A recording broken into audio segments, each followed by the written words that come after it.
নেত্রকোনা শহরের বাবলু সরণি সড়কে যত্রতত্র ময়লা ফেলার কারণে চরম জনদুর্ভোগের সৃষ্টি হয়েছে।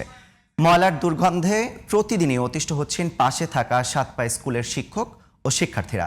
পাশাপাশি ড্রেনের স্ল্যাব ও ছোট কালভার্ট ভেঙে যাওয়ায় প্রতিনিয়তই দুর্ঘটনা ও জীবনের ঝুঁকি নিয়ে চলাচল করছেন সাধারণ মানুষ।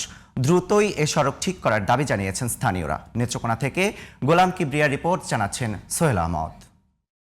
কেসারেন শেকড় থেকে শিখরে।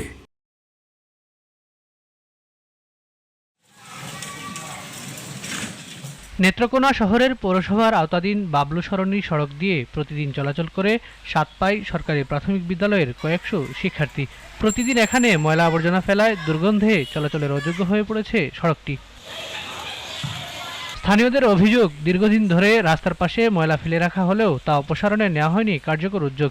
সবাই ময়লা ফালায়, কিন্তু পৌরসভার থেকে কোনো উদ্যোগ নেওয়া হয় না যে এটা পরিষ্কার করার জন্য। এখানে একটা স্কুল আছে, এখানে অনেক ছাত্রছাত্রীরা পড়াশোনা করে, তারা কিন্তু এই যে ময়লার দুর্গন্ধ কারণে এখানে আসা মানে চলাফেরা অনেকটাই কঠিন হয়ে যাচ্ছে তাদের।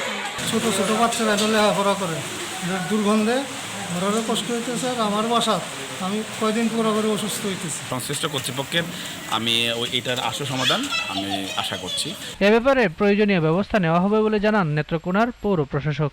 এই সাইডেও একটা প্রজেক্ট দেওয়া আছে আমাদের রাস্তা, ওই প্রজেক্টটা হয়ে গেলে আর এই রাস্তাটা হলে তখন এখানে ডাস্টবিনের অনেক বিষয় উন্নত হয়ে যাবে এবং ডাস্টবিনটাকে আমরা একটা ব্যবস্থাপনায় নিয়ে আসবো, আশা করি ভালো হবে তখন। Sohel Ahmed, GTV news.